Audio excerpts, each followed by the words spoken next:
You've heard me talk about the Congruence Model, the strategy diamond as I often term it, and its importance to organisational design, to auditing organisations and creating the future. Lately, I've been thinking much more about using that in a reverse manner. How do we use the contents and the structure of an organisation to actually inform the leadership model and the vision and strategy of an organisation? In other words, flip the congruence model somewhat on its head. Typically, we explore the executive leaders and board, etc., and the organisation's strategy and vision and how that creates the organisation. And now I'm thinking as well, what's happening within the organisation that can actually drive strategy, can drive a new vision or a change in vision and really support the senior leaders to actually create the future. You can find out more about this model and the other models that I use in my Strategy in Action Building Blocks for Strategic Success in my YouTube channel. Today, though, I really want to focus on what the congruence model tells us and how we can use it differently. So typically what we look for is this idea, and we explore the congruence between what leaders set out to do and how they behave, and the degree to which they've developed a strategy and vision and help deliver on that, and then how that actually guides the organisation. And for example, we might find that there's a lack of congruence here between leaders and the strategy and vision. Now, that might imply some kind of failure or lack of capability. Not always, and in fact, very often not always. It means that we need to spend more time exploring what our organisation and the components of are actually doing and how we can leverage more and grow and develop. So here's an organisation. This is an overview, and you can't really see this, but of an organisation that a medium-sized media business and consulting in the media industry. And the board had actually asked its team members to explore how things were working, what they thought about the future, and what they thought about the way that the strategy and vision was developed.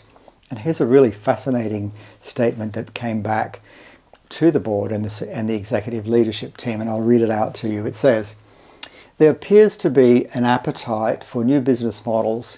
However, with current existing capability and scope with elasticity, a culture and norms focused on success, growth and outcomes, and uncertainty about what's next and what is possible." Now, to me, that's a beautiful invitation to the leaders of an organisation to continue to explore what business actually are we in, and to what degree are we leveraging our capabilities, and what really is our vision, and what could happen next.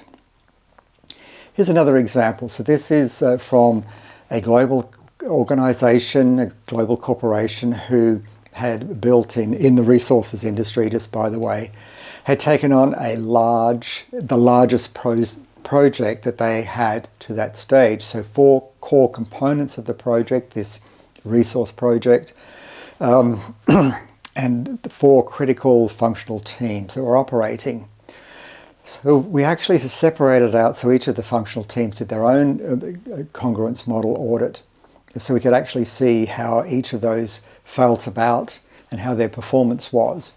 And the crucial things and the crucial statement that emerged from each of these teams and what we had to work with was this core statement, remembering that these are largely engineering-oriented organisations, mining engineers, geologists, etc. So they have a particular kind of mindset. So there's often understatement in insight. So this is saying we deliver business as usual. And that is a powerful way for them to be saying we actually meet our criteria, we deliver, we're focused, we are completely on track with our functional strategy. Now, we started exploring, so what underpins this? And we discovered that this entity as a whole and each of these functions was incredibly organized. It was very focused on efficiency, as you have to be in that industry. Incredible at introspection and incredibly powerful at logistics. So here are these four, essentially, business functions within this bigger project. So then we started to dig down on this a little bit more. So what does that actually mean? So if each of these has this set of capabilities of organizational strength, focus on logistics and execution, how do we leverage across this and integrate those using those capabilities? Now, the resource industry is incredibly expensive, or the equipment in those businesses, vast capital expense. And it was obvious that there were skills and capabilities that were within that business that could be leveraged in different ways. And over time, it became clear that these organizational and logistics capabilities were very valuable to other organizations. So using the ambidextrous model, that is the green triangle work, as I like to call it, like creating the future, exploring and experimenting, a separate division starts looking at how can we do this, and then built a consulting business to run and support other similar organizations in their delivery on that. Now, remember that services typically are way less expensive to deliver. We can make changes relatively quickly and easily. And of course, there's learning that takes place that's really powerful for that organization. So we're learning from our clients, implementing that. The important bit of that is it goes back to, again, making our organizational capability and our logistics strengths even better and stronger, and therefore enhancing what we can offer to our clients and partners and the value system overall. So that's all very well. So what do leaders do and what strategy? So leaders, essentially, these are the fundamental activities and cognitive capabilities that they need to be able to support. So their decision models, create them and execute them, manifest the behaviors, so create the system of behavior that can be spread throughout an organization, create knowledge and information and build the systems so that can be leveraged by the organization. It's what I call symbolic action, so the ways of working in this organization, so we can actually see what our culture actually looks like, and we can mirror that.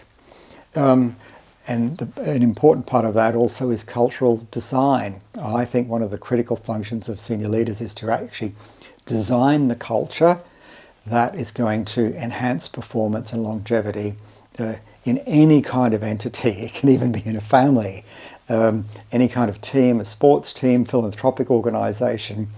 It doesn't really matter what kind of organization is, but this is critical. And of course, allocate resources, which goes closely with decision making.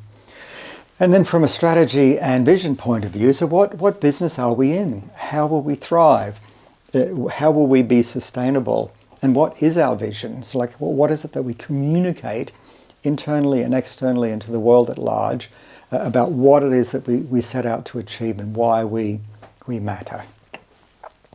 So now if we take that a step further and take those elements out of our congruence model and focus on the elements of the model, so these are the people, the culture, the formal design structure, the key success factors, remembering always that what gets rewarded is what gets done. So there is often, in some organization, there's a formal structure, and then there's this other informal way of working that we need to perform to. So these are the four elements of, and let's take this even further and separate these out, because there is also interaction obviously amongst these.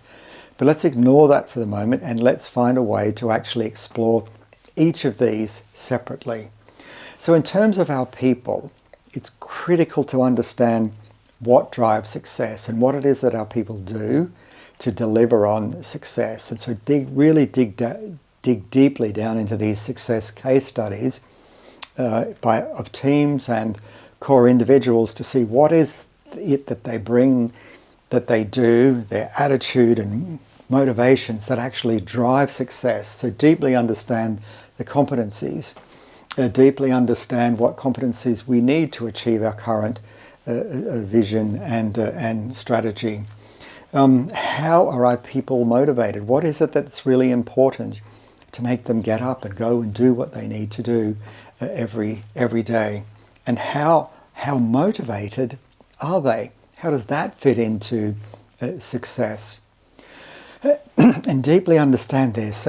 And as a leader, the person who's doing this thinking, think about, okay, what actually is this? How do I know the answers to these questions? And what are the answers to these questions?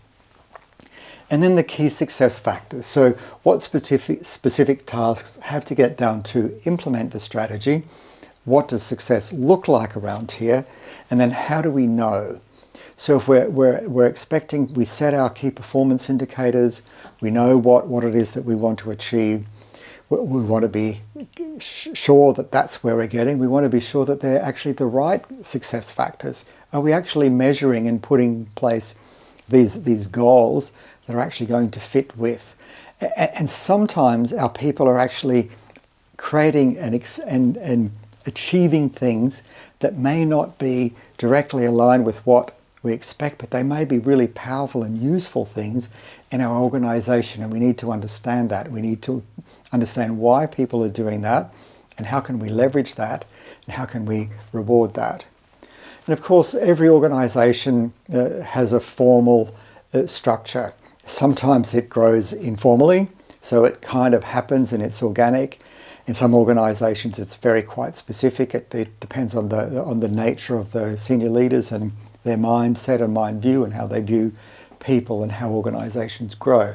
But regardless, there is a formal organization, however it got to be there. And this is about the structures of it, even the physical entity and offices, or however things are done virtually, the controls that are in place, the rewards for performance, and not only career development, but what actually are the careers in this organization that are necessary for us to achieve the future. Are we developing careers that we're not entirely aware of? Are there careers that we need that we don't have? And if we do have careers that are successful and blossoming, we need to understand them and see, why does this matter, or what else can we do with them? And then finally, culture. These are the norms, values, attitudes, and behaviors that are active in an organization. What are they? What are the really powerful ones that matter? How do they influence the organization? How do they influence success? What does it actually look like? Because to me, the only way we know what culture is through behavior. We can measure culture in some ways, but what we see people doing and saying are the critical objective, to some degree, elements of what a culture is. And what are needed? Do we also have some behaviours and attitudes and norms and values that we're not completely aware of that are useful and valuable to us? So we're getting to the point where we're now saying, well, we have all of these abilities and capabilities, we have all of these things in our organisation, we have this culture, the formal organisation, our success factors, whatever they are, however we measure them, and these people. Each of these elements of an organisational structure bring something. Do we know what they are? And is there more that we can actually do with them? And is there more to the point that we can actually start creating new businesses, or change our vision, or make our vision much more clear and specific, much more focused? Or is our vision actually, and our strategies are different from what we're actually currently setting out to do?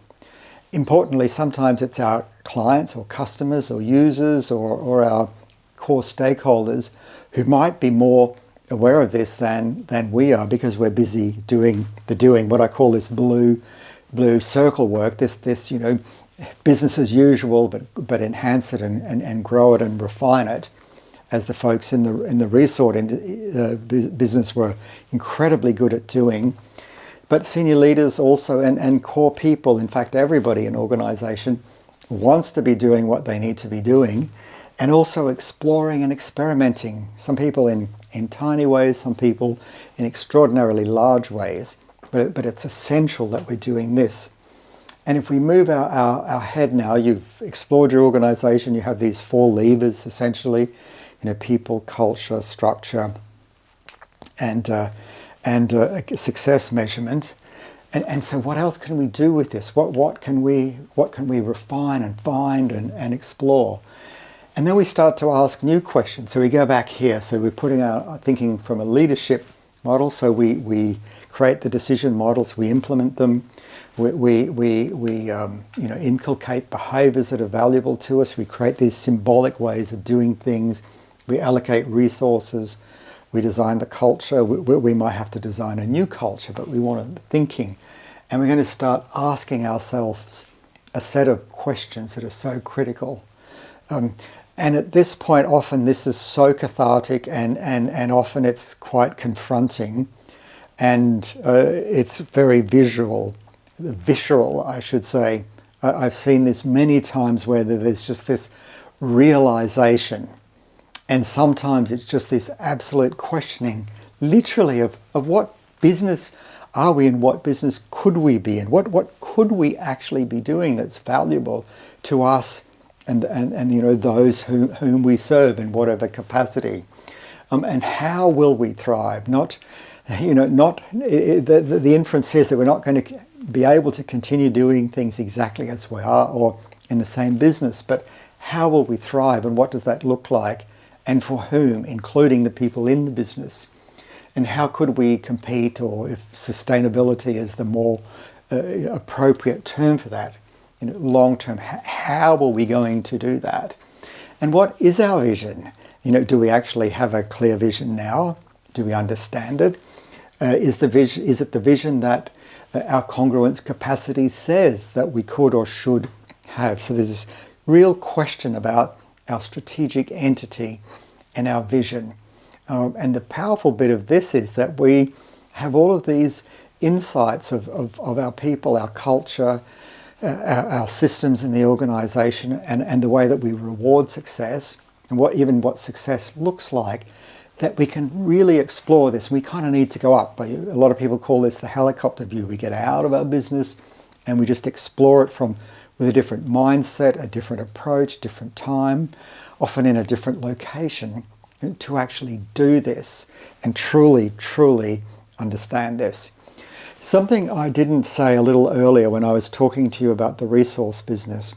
I have this firm belief from my time both in academia and in consulting and organisational design and execution, that the face-to-face, there are critical moments where face-to-face and human interaction, that sort of emotive, cognitive, intention of people being together is so powerful. We can use so many, virtual tools, but they don't allow for this sort of visceral, cognitive, kinetic interaction. And I think that must be created and must be leveraged at critical times.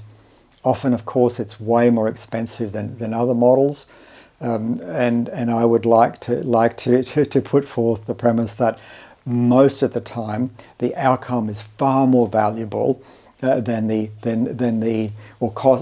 more profitable or valuable to the firm than the cost of the input.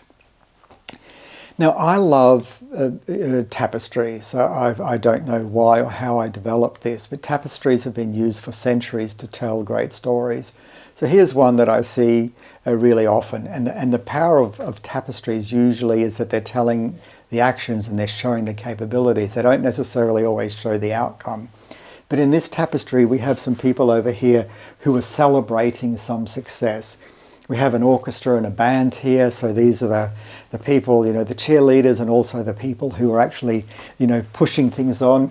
We have a bunch of doers here who are actually creating this. We have some observers here who might be the critics and also the congratulators. And we have some, sort of dark pieces up here. So these might be threats or crises or things that are happening. So who knows I kind of know what the story that this is telling, but these are the elements of strategy. That strategy is dynamic, it's living, and strategists, the ones who are incredibly good at it, love it. And it becomes a way of living and doing this visceral excitement with achievement. Also, obviously, balanced with, we have the challenges of everyday life in an organisation. So they're my thoughts about strategy, and they're my thoughts about the way that we can use the congruence model in different and innovative ways.